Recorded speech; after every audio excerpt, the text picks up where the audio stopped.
Imagine Sillva getting banned on Master Duel before the release of the new support of Dark Worlds.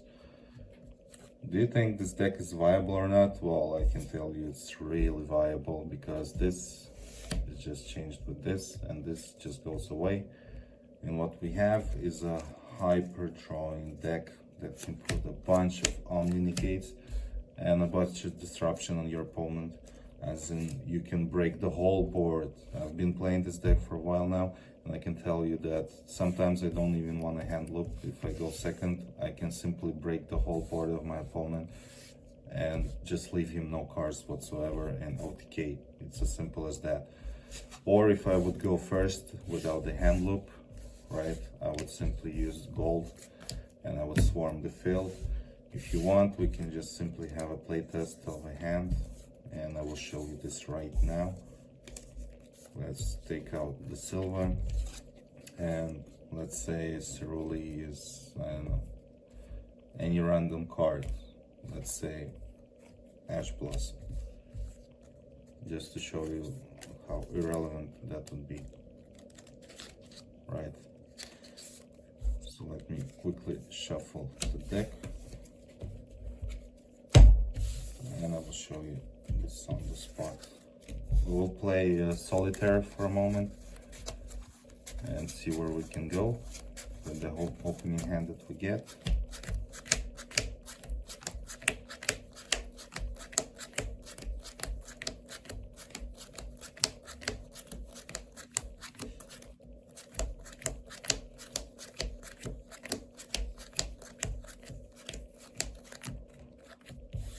Exactly 40 cards.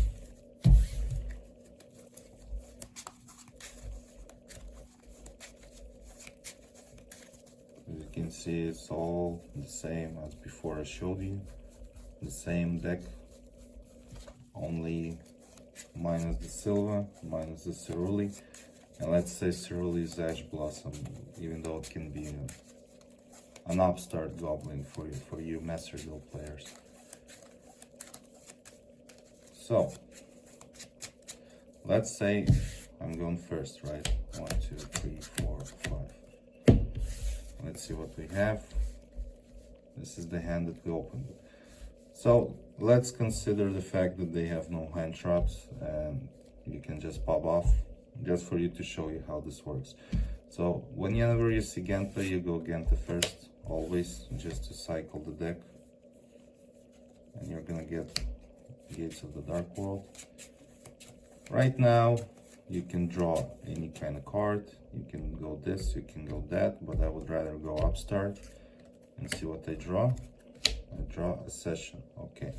So in this case, I can either go like this and get a Genta, or I can go like this. I think I'm gonna go like this and draw 2 more cards. Let's see. 1, 2. Okay. Now we're gonna go and activate the field spell. Let me just move things a bit for you to see. And I'm gonna banish Genta, right? After I banish Genta, go Grapha, draw a new card, chain 1, chain 2. This one comes to the field. I bounce it back and I summon Grapha on the field. This is the hand I have right now. And once again, we first of all use Genta, because the search is not once per turn. So we would not be breaking on the field spells. We want to get those field spells to your hand as fast as possible, because we do not want to see them when we draw any kind of cards. So at this point, as you can see, we're in a gamble stage. This is the stage that they call where whenever you have dangers and you have no other viable ways of playing. So in this case, let's say I use Mothman. Let's just shuffle it randomly. Usually there's a dice, but it's irrelevant, it's random. Your opponent sometimes just picks with the finger and just points. So let's say middle one, it's a field.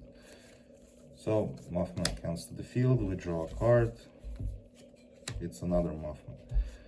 Once again, we do the same, Mothman, but to be honest, I might even use the field before doing this, because I want to keep at least 1 field in the field. We could just normal summon Mothman and go for the Garis, but Let's say, I don't know, this one. Mothman comes field, we draw a card.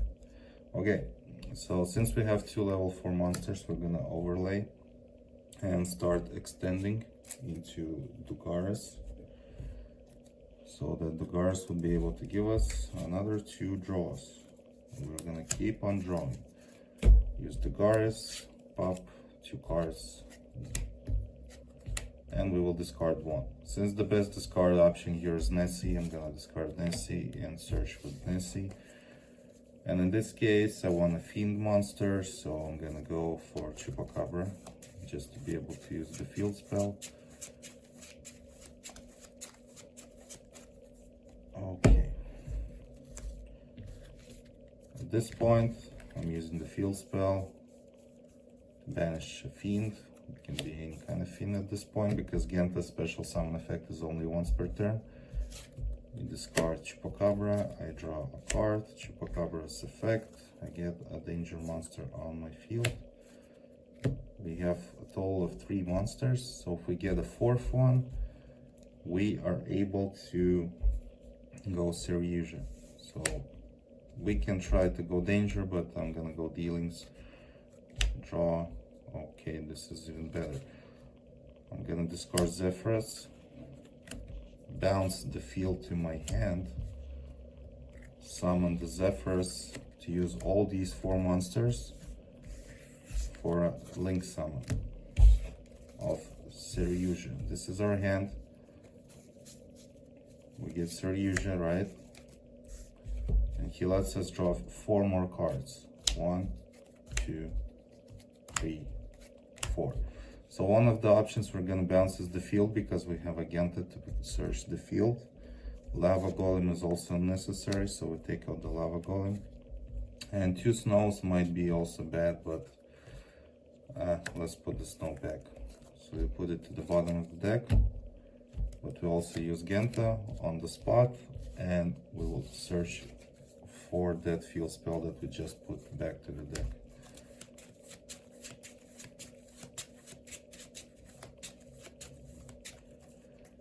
So we still don't see any RBs, no golds, no Sillvas, hence we're digging into the deck. But since we already have a snow, we can do that.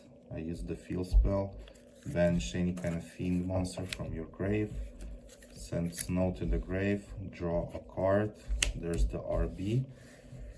And since we already drew the RB, we're gonna search for archives.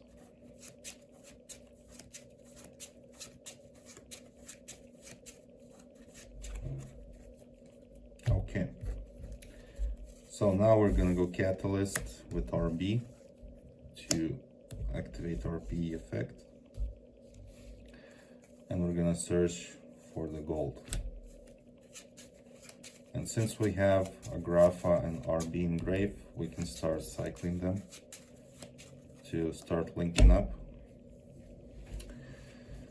At this point, there's a few options we can do, like I can use Seryuja's effect to special summon gold, bring gold back, bring RB back, and then bring Grapha back. This will be able to let me use archives, because for archives you need a monster on the field that's Dark World. So at this point I will use archives first effect to give attack, and then it's gonna be chain link 1 for the first effect and chain link 2 for the search. So I will be able to search another Grapha. Sorry for the limited space on the field, it's a bit cranky here today. But yeah, I will search for Grapha. Let me just move it for you to understand what's happening here. It's a mess.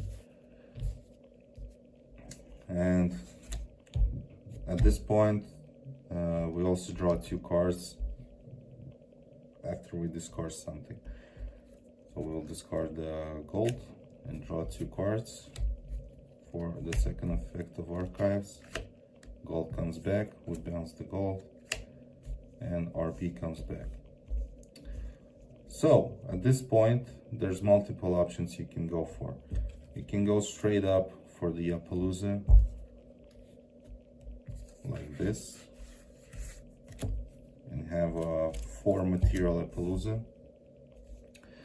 Then you will use the spell in the grave that you discarded before.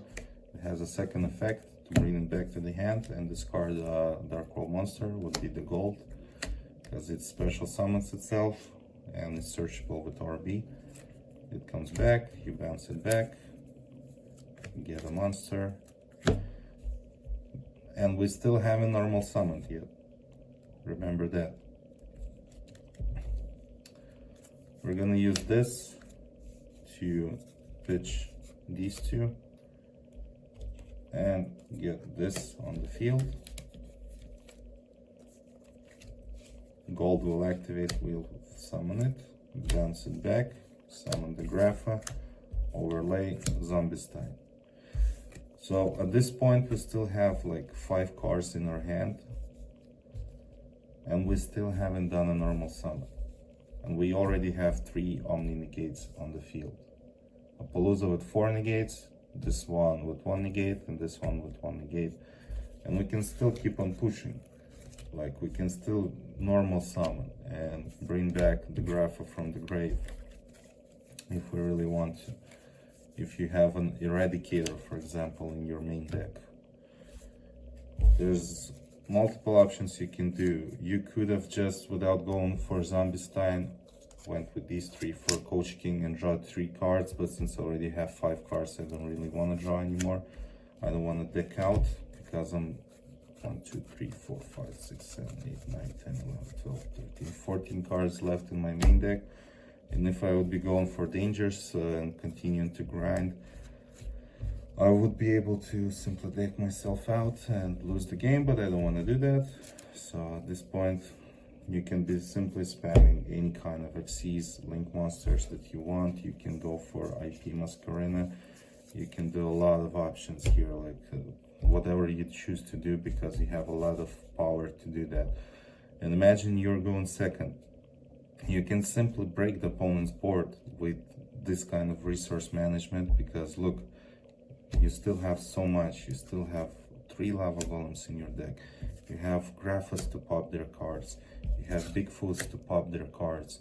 There's like a lot of options that you can do to break boards and keep on swarming with gold or the Sillva. It's a really combo. Like if you don't have this, if it's banned, if this is banned, you're most likely not gonna use this, but it's still a huge deck that can simply swarm the field with a lot of Omni negates, with a lot of board breakers. There's so much you can do. It's just crazy.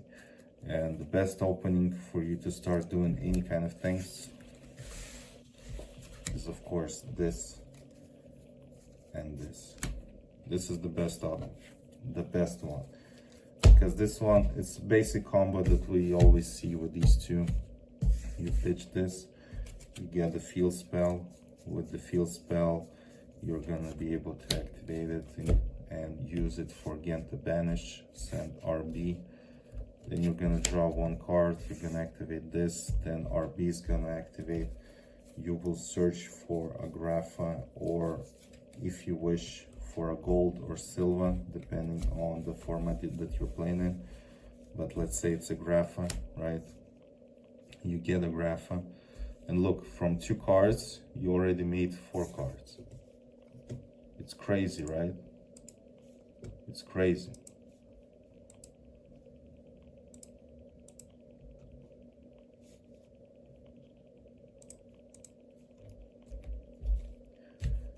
So imagine this. At this point, you can simply bounce the Genta, go for RB. Once again, discard Genta, get another field, right? Use the other field, use it to bounce Genta, discard the Grapha, draw another card, bounce this, and summon this. And look, from 2 cards, you have 5 cards. Crazy, right? And at this point, you just keep on going. But you also have 3 other cards that you had in your opening. So it's gonna be something like this, just from that basic 2-card combo, from this.